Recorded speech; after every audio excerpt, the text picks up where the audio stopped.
Em João capítulo 8, versículos 10 e 11, está escrito: Erguendo-se Jesus e não vendo a ninguém mais além da mulher, perguntou-lhe: Mulher, onde estão aqueles seus acusadores? Ninguém te condenou? Respondeu ela: Ninguém, Senhor. Então lhe disse Jesus: Nem eu tampouco te condeno. Vai e não peques mais. Meu nome é Anderson, você está no canal A Porta Estreita. Seja bem-vindo, que a graça e a paz de Jesus Cristo estejam com você. Graças a Deus por mais um dia refletindo e meditando na palavra. No final dessa reflexão estaremos orando juntos. E se você quiser, fique à vontade para deixar os seus pedidos de oração nos comentários. Assim, mais pessoas estarão orando por você. Então vamos para a nossa reflexão de hoje. Esses dois versículos que acabei de ler fazem parte da história da mulher adúltera. Aquela história da qual as pessoas tiram aquela frase: aquele que não tem pecado, atire a primeira pedra. Aqui nesse versículo que li, o versículo 10, está escrito que Jesus disse para a mulher: Mulher, onde estão aqueles teus acusadores? Porque aquela mulher estava sendo acusada. Naquela época em que Jesus veio à Terra, eles estavam vivendo debaixo da antiga aliança, da lei de Moisés. E as pessoas que pecavam naquela época, elas precisavam ir ao templo, confessar os seus pecados aos sacerdotes e, de acordo com os seus pecados, para cada tipo de pecado, era necessário apresentar a Deus um tipo diferente de sacrifício. Mas existiam pecados que não recebiam, não eram passíveis de sacrifícios. Eram pecados que davam sentença de morte, condenação para a morte. No caso, o pecado do adultério. Foi o pecado que essa mulher aqui foi pego em flagrante. De acordo com a lei de Moisés, a pessoa que era pega no ato do adultério, ela deveria morrer apedrejada.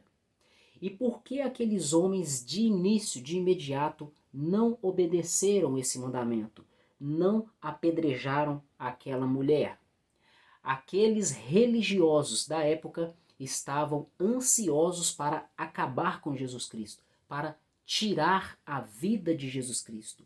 E o meio que eles tinham em mente para condenar Jesus à morte era fazer com que ele pecasse, cometesse algum erro dentro da própria lei deles, dentro da própria lei de Moisés, para que eles pudessem matá-lo. E uma dessas maneiras era fazer com que Jesus estivesse distorcendo a lei de Moisés, contradizendo ou negando a lei de Moisés. E ali eles encontraram uma ocasião perfeita para pegar Jesus.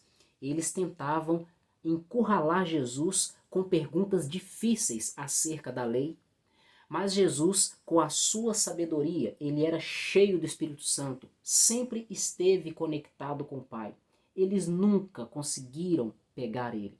Ele sempre tinha uma resposta surpreendente, inesperada, que os deixavam calados, e outros ficavam de boca aberta, a ponto de eles perguntarem: de onde lhe vem tamanha sabedoria?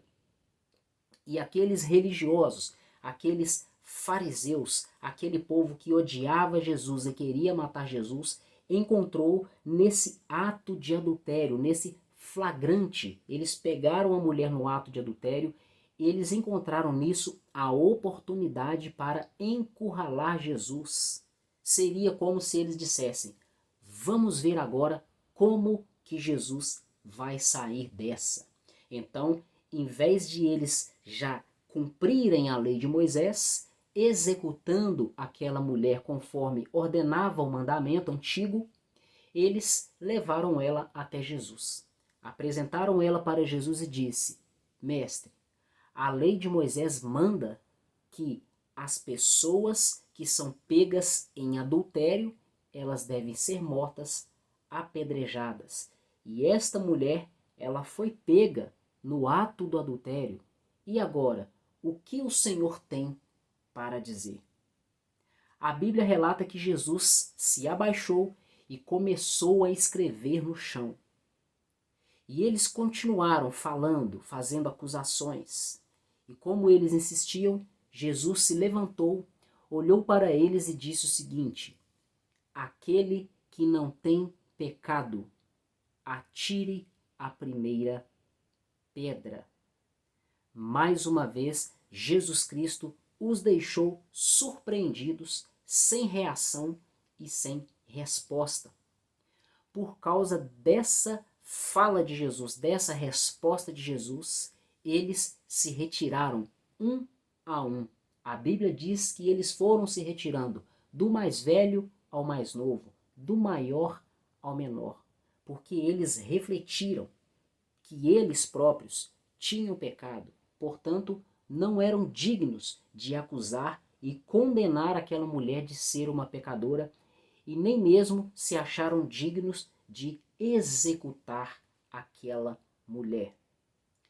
Nessa ocasião, nós tiramos muitos ensinos para nossas vidas, e também nós vemos aí a graça e a misericórdia de Deus entrando em ação. Aqui nós vemos, antes de falar da graça e da misericórdia de Deus, nós vemos na lei de Moisés um seguinte detalhe. No Novo Testamento, se você observar, o apóstolo Paulo vai falar muito sobre a lei de Moisés. E um dos propósitos que ele nos ensina que há na lei de Moisés é o seguinte: a lei, ela tem o objetivo também de mostrar ao homem que ele é pecador. Porque em um lugar na Bíblia ele escreveu o seguinte: se o homem não conhecesse a lei, ele não teria conhecimento do pecado. Mas porque ele leu, ele ouviu, não matarás, não adulterarás, não mentirás, entre outros mandamentos, então ele ficou sabendo, aquilo é errado, isso eu não posso fazer. Então, o homem tendo conhecimento da lei, sabendo o que é certo e o que é errado, ele automaticamente tem conhecimento de que ele é um pecador, de que a sua natureza é pecaminosa, de que o pecado habita em si próprio.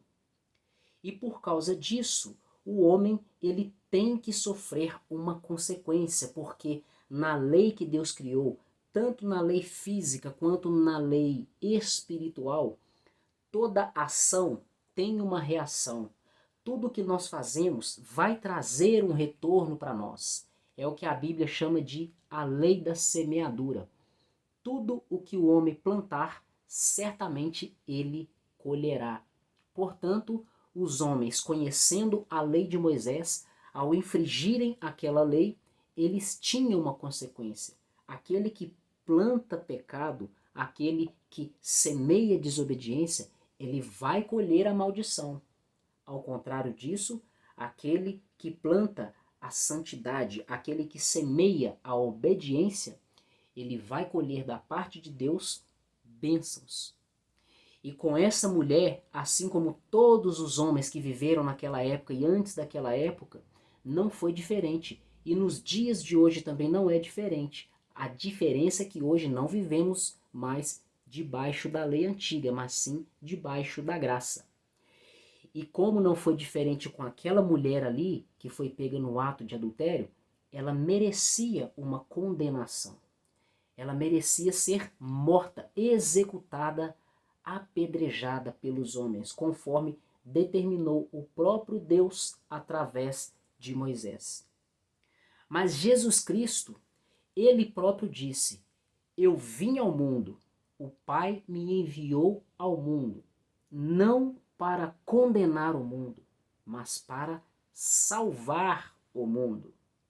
Esse é um dos motivos pelo qual Jesus Cristo agiu de uma maneira que a execução daquela mulher não fosse continuada, não tivesse sucesso. Porque ele não veio destruir os pecadores, Ele não veio condenar os pecadores, ele veio absolver os pecadores, ele veio libertar os pecadores, salvar os pecadores, ele veio salvar o mundo. Até mesmo porque nós, seres humanos, não precisamos de pessoas para nos acusar e nos condenar, nem também de espíritos malignos, assim como Satanás se apresenta diante do trono de Deus dia e noite, conforme diz lá em Apocalipse, acusando os irmãos. Nós não precisamos disso. O próprio pecado, ele já nos condena, ele próprio já nos destrói por si só. A pessoa que vive no pecado, ela se destrói dia após dia, dia após dia.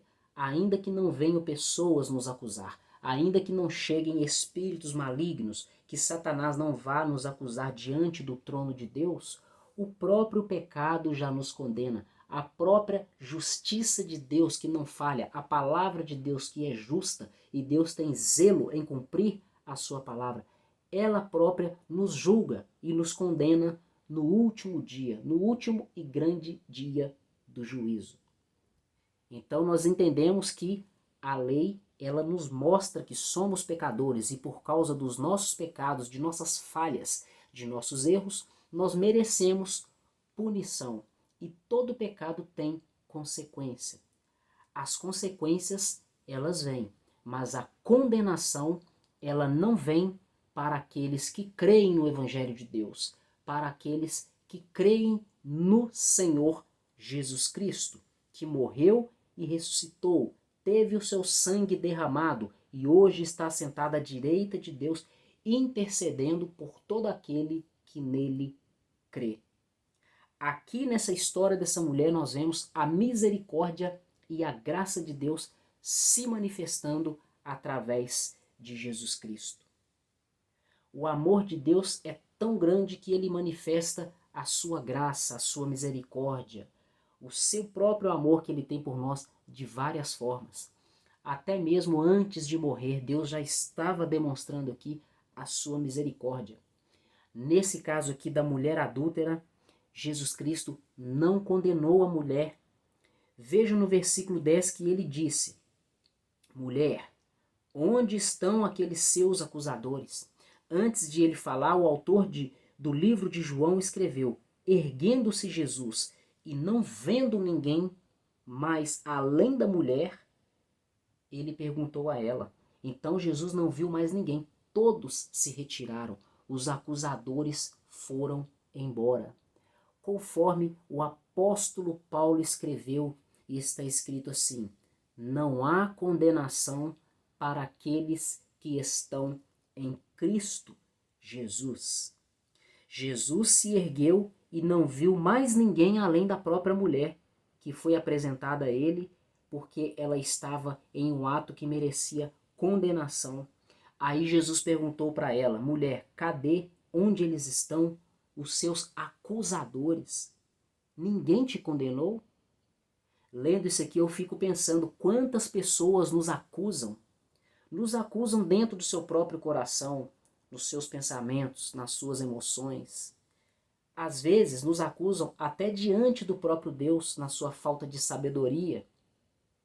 E também tem pessoas que nos acusam com outras pessoas, perante outras pessoas. Elas vão relatar os nossos erros, as nossas falhas para outras pessoas, apontando os nossos erros, desejando a nossa condenação, a nossa destruição, querendo uma justiça própria, sendo que a justiça vem do próprio Deus. E nós temos também os nossos inimigos invisíveis, conforme eu já mencionei aqui. A Bíblia relata que Satanás, ele nos acusa diante de Deus dia e noite. Nós vemos lá no livro de Jó, Jó se apresentou juntamente com os filhos de Deus acusando a Jó. Ele tentou destruir Jó, mas Jó era justo aos olhos de Deus. O próprio Senhor Jesus Cristo falou: Pedro, Pedro, Satanás pediu para cirandar vocês, assim como se faz com o trigo, mas eu intercedi junto ao Pai para que a fé de vocês não desfaleça. E Jesus também deixou um alerta: vigiem, porque Satanás anda ao redor de vocês, bramando como leão, buscando alguém que possa tragar. Então é assim que nós vivemos, rodeados de acusadores. Todos estão nos acusando, todos querem nos condenar, e ainda que não tivessem esses todos que eu estou dizendo, sejam pessoas humanas ou sejam espíritos malignos, ainda que nossos acusadores fossem todos embora e ficássemos sozinhos, apenas nós e Deus, ainda assim haveria motivo para acusação, porque o próprio pecado que habita dentro de nós, ele nos condena. Mas, quando estamos em Cristo Jesus, não há condenação. O apóstolo João escreveu em uma de suas cartas, lá na sua primeira carta ele disse: se confessarmos os nossos pecados, ele é fiel e justo para nos perdoar os pecados e nos purificar de toda injustiça. Então é assim que acontece. E Jesus Cristo falou assim com essa mulher: onde estão aqueles seus acusadores? Ninguém te condenou? Então no versículo 11 diz que a mulher respondeu: ninguém, Senhor, ninguém me acusou. Então Jesus disse novamente para ela: nem eu tampouco te condeno. Veja que maravilha. Agora você está vivendo uma oportunidade de ser absolvido. Nesse momento, se você crê em Deus, se você crê no Evangelho, se você crê que Jesus Cristo foi enviado por Deus o Pai, e ele viveu nessa terra sem pecado, morreu numa cruz injustamente, escarnecido, humilhado, seu sangue foi derramado, ressuscitou no terceiro dia, e está sentado à direita de Deus Pai, intercedendo por todo aquele que nele crê. Se você crê de todo o seu coração, você está justificado, você está perdoado, você está salvo. E Jesus Cristo disse: eles não te condenaram e nem eu te condeno. Essa é uma das mensagens que Deus tem para você aqui hoje. Ele não te condena, até mesmo porque ele enviou Jesus Cristo para te salvar, para te absolver, para te perdoar e não para te condenar. As pessoas te condenam, o diabo te condena. Às vezes até você mesmo pode se condenar dentro do seu coração. Mas eu te digo uma outra coisa muito importante. Muito cuidado com o que eu falei até agora. Por que eu digo isso? Para você não achar que você pecou, Deus te absolveu, ele não te condena, então você está livre para viver no pecado e Deus vai ficar sempre te perdoando. Não é assim que funciona. Por isso eu te disse, tome muito cuidado com toda essa mensagem que você ouviu até agora.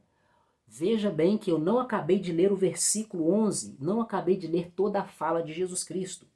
Ele disse: nem eu tampouco te condeno, mulher. Então, você pode ir, vá, e não peques mais. É aqui que está o selo dessa mensagem. É aqui que está o selo, aquilo que fecha, aquilo que completa, que conclui, o que nos concede a misericórdia e a graça e o perdão de Deus. Vá e não peques mais. A pessoa que reconhece o seu pecado e abandona o seu pecado, ela alcança o favor do Senhor, ela alcança a graça do Senhor, ela alcança misericórdia e o perdão do Senhor. Portanto, eu te digo, segundo nos ensina a palavra de Deus, você, crendo nessa mensagem, você está perdoado. Deus não te condena, mas você precisa abandonar os seus pecados, não viver mais esse estilo de vida pecaminoso, para que Deus te aceite, para que você seja de fato perdoado. Isso é até mesmo uma maneira de demonstrar se você verdadeiramente é uma pessoa arrependida ou não. Isso vai demonstrar se você possui frutos de uma pessoa salva. Uma pessoa que é salva, ela peca sim, porque é impossível ela não pecar, porque vivemos em um corpo contaminado pelo pecado. mas todas as vezes que pecamos, nós devemos confessar os nossos pecados a Deus e nos arrepender de forma que nós venhamos abandonar esses pecados, não praticar esses pecados mais. Nos esforçar de todas as formas possíveis, evitar ao máximo esses pecados que tentam nos afastar de Deus, abandonar de todas as maneiras possíveis, conforme a palavra de Deus diz: ame ao Senhor teu Deus com todo o seu coração, com todas as suas forças, com toda a sua inteligência, com toda a sua alma. Use todos esses recursos para rejeitar o pecado, a fim de agradar a Deus. Isso é fruto de uma pessoa que verdadeiramente teme a Deus, que verdadeiramente crê no Senhor Jesus Cristo. Então Jesus Cristo está dizendo para você hoje, Ele não te condena. Jesus Cristo te diz: meu filho, minha filha, eu não te condeno. Portanto, continue sua vida, vá e não peques mais. Abandone os seus pecados, abandone sua vida de pecado e comece a buscar o Senhor. Caminhe com o Senhor diariamente, porque Jesus Cristo veio para restaurar e resgatar a comunhão do homem com Deus. Então, feche os seus olhos e vamos orar. Pai querido, em nome do Senhor Jesus Cristo, nós te agradecemos e te glorificamos nesse momento, Pai. Muito obrigado por mais um dia, Senhor, meditando e refletindo na palavra do Senhor. Pai querido, nós te agradecemos por essa mensagem, te agradecemos pela revelação do Senhor através da palavra, nós te agradecemos por quem o Senhor é, porque o Senhor enviou Jesus Cristo para morrer por nós e ressuscitou e está sentado à tua direita e Ele nos perdoa. Nós te agradecemos também porque nós cremos nisso, Pai, e por causa disso nós somos herdeiros da salvação. Deus querido, eu te peço agora, Pai, por todo esse que está me ouvindo agora e também por mim, meu Deus. Eu te peço, meu Deus, por todos nós. Pai querido, perdoa as nossas falhas, perdoa os nossos pecados, meu Pai, em nome de Jesus Cristo. Eu te peço, meu Deus, que o Senhor venha nos lavar, nos purificar. Deus, trabalha na nossa mente, no nosso coração, as saídas do nosso coração, as fontes do nosso coração, das nossas emoções, dos nossos pensamentos, sentimentos, propósitos, vontades, intenções, que o Senhor venha tirar todo o mal, toda a sujeira, tudo que nos contamina, Deus, em nome de Jesus. Eu te peço também, meu Pai, que o Senhor tire de nós o prazer pelo pecado. Coloque em nós, meu Pai, nojo pelo pecado. Coloque em nós prazer pelo Senhor, pelas coisas do Senhor, pela leitura e meditação da palavra, pela oração, por estar na Tua presença, por fazer o bem, por fazer a Tua vontade. Eu te peço, meu Pai, que o Senhor venha nos libertar do pecado. Liberta, meu Pai, todo aquele que está cativo nas mãos de Satanás. Em nome de Jesus. Eu te peço, Senhor, desfaça todo o mal que foi feito para prender essa pessoa no pecado, tentando nos prender, meu Deus, nos tornar cativos do pecado, servos de Satanás e das trevas. Eu te peço em nome de Jesus Cristo, aumenta em nós, meu Pai, o temor pelo Senhor, a fé no Senhor, o desejo de buscar ao Senhor, de agradar ao Senhor. Que nós tenhamos prazer, meu Deus, em negar a nossa carne para fazer a vontade do Espírito. Que nós venhamos ser cheios da alegria do Espírito Santo, cheios de fé, cheios do Teu amor, que nós sejamos cheios dos frutos do Teu Espírito Santo. Eu te peço também, meu Pai, que o Senhor venha abençoar todas as áreas das nossas vidas. Abençoe as nossas casas, os nossos lares, nossos trabalhos. Abençoe, meu Deus, o nosso trabalho. Abençoe, meu Deus, nossa vida sentimental, nossos cônjuges, os maridos, as esposas, os nossos filhos, as nossas filhas, os irmãos, os pais, os parentes, os vizinhos, os amigos, os colegas de trabalho. Eu te peço, meu Deus, que o Senhor venha cessar todo o mal que foi enviado para prejudicar e destruir o nosso lar e destruir também o nosso ambiente de trabalho, e que prevaleça a paz do Senhor, meu Deus, nesses ambientes, e que o Senhor venha manifestar a sua presença em nossas vidas, Deus. Pai, eu te peço também que não falte a provisão financeira em nossas vidas, a provisão material, as vestimentas, que nada nos falte. Te agradeço porque o Senhor tem nos sustentado até hoje. Peço ao Senhor também que o Senhor nos conceda saúde, repreenda toda enfermidade e que o Senhor venha curar todo aquele que está com alguma enfermidade ou alguma dor no corpo. Manifesta, Pai, o teu poder e glorifica o teu nome em nossas vidas, curando as nossas dores, nossas enfermidades, em nome de Jesus. Deus querido, nós te agradecemos e te glorificamos por tudo, e acima de tudo seja feita a vontade do Senhor, em nome de Jesus Cristo. Meu irmão e minha irmã, graças a Deus por mais um dia refletindo na palavra e meditando juntos, e também orando ao nosso Deus.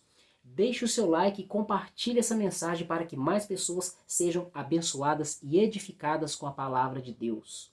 Se você é novo por aqui e gostou do canal, se inscreva e não deixe de ativar as notificações.